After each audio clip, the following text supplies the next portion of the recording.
Hello guys, मेरा नाम मोहम्मद नवीद है और मैं आपको आज इस लेक्चर में have to and has to पढ़ाऊँगा। ये क्या है, क्यों इस्तेमाल होता है, आज हम इस लेक्चर के अंदर देखेंगे। तो चलें, सबसे पहले हम देख लेते हैं इसके यूसेजेस को। ये ले जा चुके यूसेजेस।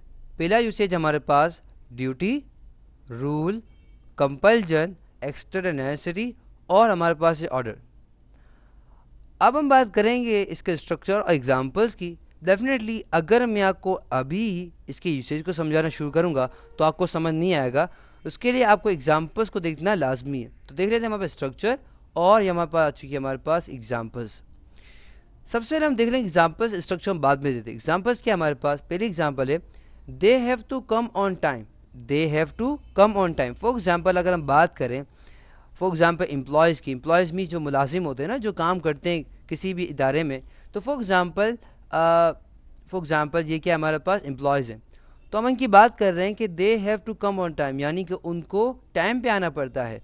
तो हमारे पास क्या डेफिनेट रूल ड्यूटी है ना इनकी। तो जब हम ड्यूटी के बारे में बताएंगे, कोई भी इसे ड्यूटी बताएंगे तो क्या बताएंगे हम, have to and has to बताएंगे। डेफिनेटली अगर हम बात करें अगर हमारे सोल्जर्स की, तो उनकी ड्यूटी है कि वो क्या सरहद पे खड़े रहते हैं, या तो कोई कोई भी ऐसा फॉर एग्जांपल कोई भी ऐसा कुछ होता है या कोई भी कुछ भी होता है, तो उनकी ड्यूटी है ना, इनको खड़ा रहना पड़ता है, उनको फॉर एग्जांपल इनको हमें डिफेंस करना पड़ता है। डेफिनेटली इनकी ड्यूटी है। तो जब हम ड्यूटी के बारे में बताएंगे क्या इस्तेमाल करेंगे हम have to and has to का इस्तेमाल करेंगे।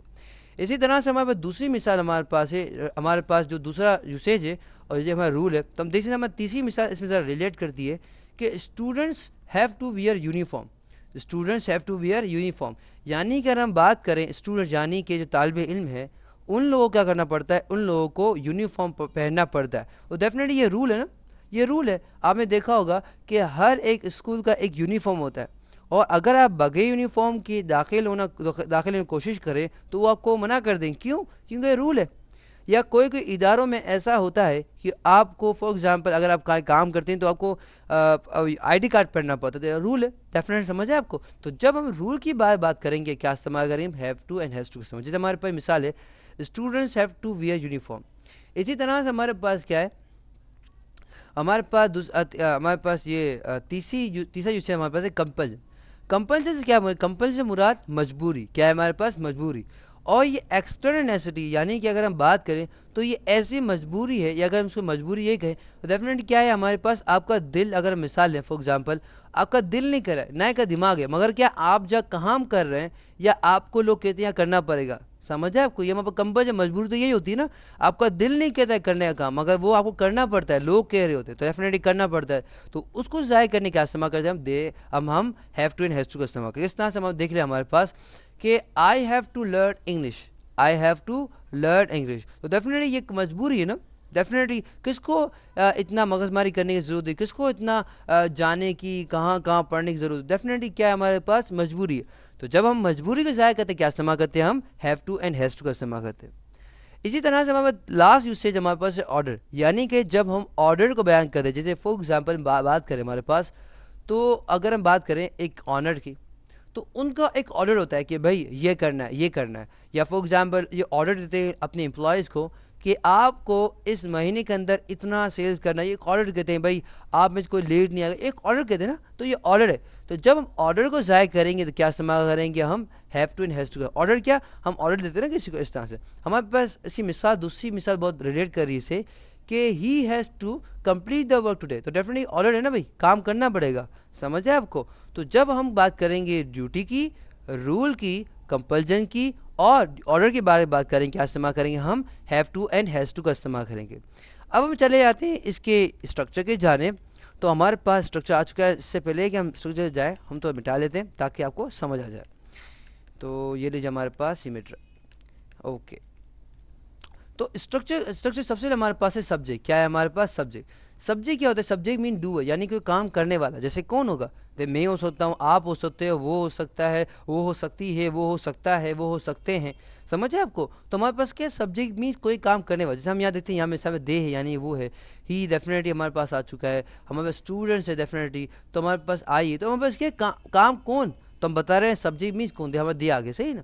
उसके बाद हमारे पास ये कहलाते हैं हेल्पिंग वर्ब। क्या कहलाते हैं हमारे पास, हेल्पिंग वर्ब। हमारे पास दो हेल्पिंग वर्ब होते हैं। पहला हमारे पास है हैज़ टू है, दूसरा हमारे पास है हैव टू।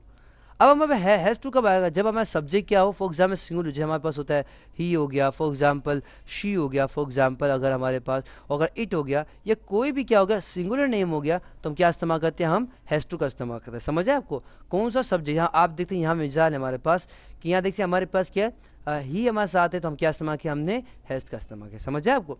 इसी तरह से अगर सब्जेक्ट क्या हो, हमारे सब्जेक्ट बात कर रहे हैं ये, अगर सब्जेक्ट का प्लूरल जैसे हमारे पास हो गया दे हो गया, फॉर एग्जांपल वी हो गया, फॉर एग्जांपल यू हो गया, या फॉर एग्जांपल आई हो गया, या कोई प्लूरल नेम हो गया, तो क्या इस्तेमाल करते हैं, हम हैव टू इस्तेमाल। जैसे हमारे पास दे सकते हैं दे हैव है, दे क्या प्लूरल, हम हैव का इस्तेमाल किया।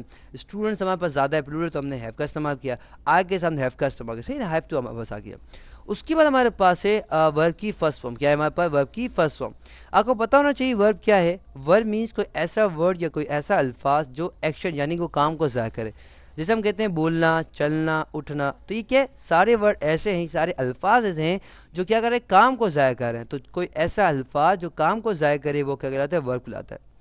हमारे पास वर्ब की 4 फॉर्म होती हैं, first form, second form, third form. सही है, यहाँ पे हम इस्तेमाल कर रहे हैं वर्ब की फर्स्ट फॉर्म। जैसे आप देखते हैं यहाँ पे कम मीन्स आना, कंप्लीट जैसे हमारे पास कंप्लीट करना, वेयर मीन्स पहनना, तो हम देख रहे हैं, और लर्न मीन्स पढ़ना। समझ है आपको, पढ़ना तो तकरीबन क्या आता है, ना आता है। तकरीबन अगर आप हमारे जो ज़बान है उस पर जाए तो तकरीबन क्या आता है, ना आता है उसके आखिर में। सही है। उसके बाद हमारे पास है ऑब्जेक्ट। ऑब्जेक्ट बहुत अच्छा और बहुत ज़बरदस्त काम करता है हमारे सेंटेंस के अंदर। अगर आप देखें यहाँ पे, तो अगर आप यहाँ देखिए, मैं अगर थंब मिटा देता हूँ ताकि आपको नज़र आ जाए, तो ये देखना हमारे पास ये 4 है हमारे पास, चलिए इतना काफ़ी है। देखिए हमारे पास क्या है, अगर हम ऑब्जेक्ट की बात करें तो ऑब्जेक्ट का तो पूरे मायने को कंप्लीट करता है। जैसे हमारे पास है दे हैव टू कम, उनको आना पड़ता है किस पे, डेफिनेटली हमने क्या कहते हैं, ऑब्जेक्ट क्या कहते हैं। अगर ऑब्जेक्ट के जाने से पहले मैं अगर मिसाल देता चाहूँ तो कितना अच्छा हो जाएगा ना।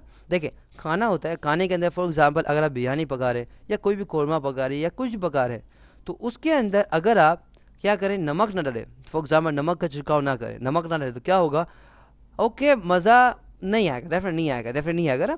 इसी तरह से क्या होता है, एक नमक डालने से पूरे जितने भी मसाले हैं उनका सबका जायका आता है। इसी तरह से हमारे पास ऑब्जेक्ट भी कुछ इसी तरह से काम करता है। अगर हमारे पास सेंटेंस के अंदर ऑब्जेक्ट ही ना हो तो पूरे सेंटेंस के माने जो होते हैं वो कंप्लीट नहीं होते, हमारे पास कंप्लीट नहीं होते। जैसे हम कहें कि दे हैव टू कम, उनको आना पड़ता है कहाँ पे, अगर जैसे मैंने कहा ऑन टाइम, तो अच्छा उनको टाइम पे आना पड़ता है। अच्छा अगर मैं कहूँ शी हैज़ टू कंप्लीट, काम करना, कंप्लीट करना क्या, समझ है, तो हमें वर्क दिखाते हैं, हमारे पास ऑब्जेक्ट आ गया। इस तरह से हमारे पास है students have to wear, student को पहनना पड़ता है क्या, पैंट शर्ट पहनना पड़ता है, शलवार कमीज पहनना पड़ता है, क्या करना पड़ता है, तो मैंने क्या किया, यूनिफॉर्म। जैसे मैंने देखा ऑब्जेक्ट लगा जा रहा हूँ, पूरे मायने कंप्लीट होते जा रहे हैं, आप देख रहे हैं। इस तरह से हमारे पास है कि आई हैव टू लर्न, मुझे पढ़ना पड़ता है क्या, उर्दू, पंजाबी, सिंधी, मराठी, कौन सी, चाइनीज़, कौन सी लैंग्वेज, तो मैंने कहा इंग्लिश। तो देखिए हमारे पास क्या ऑब्जेक्ट की वजह से सारे मायने क्या होगा, कंप्लीट हो गए। समझ है आपको। तो ये था लेक्चर हमारे पास have to and has to पे। आई होप आपको समझ आ गया होगा। For more videos, lecture and exercises come to my website www.naveedplace.com। अल्लाह हाफ़िज़, फ़ी अमान अल्लाह। इंशाल्लाह आपसे अगले लेक्चर मुलाकात होती है। टिल देन अल्लाह हाफ़िज़।